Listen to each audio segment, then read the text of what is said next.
December 6 रे आयकर विभाग कांग्रेस सांसद धीरज साहू को विभिन्न स्थान में चढ़ाऊ करथिला। ए चढ़ाऊ रे 350 कोटी रु अधिक नगद राशि जबत करा जायथिला। 40 टी टंका गणा मेसिन ने 6 दिन रे गणति शेष करथिले।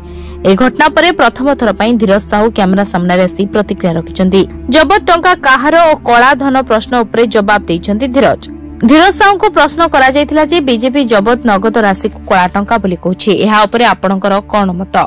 कांग्रेस सांसद जवाब रे कहिसंती आमर जेते व्यवसाय अछि से सब फार्म मो परिवार लोकन नारे अछि।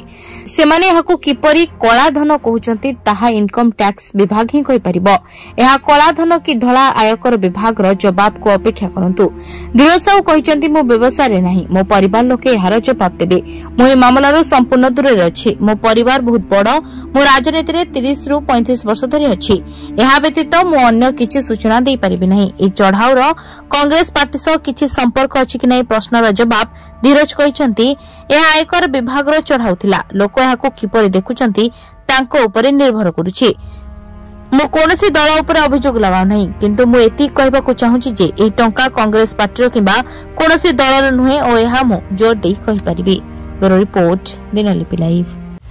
आशा करूछु वीडियोटी आपनको भल लागिथिबो। एबोले अपडेट खबर जानिबा पई दिनलिपि लाइव सहित जोड़ी रहंतु। आम चैनल को लाइक शेयर सब्सक्राइब करंतु एवं बेल आइकन को क्लिक करंतु। धन्यवाद।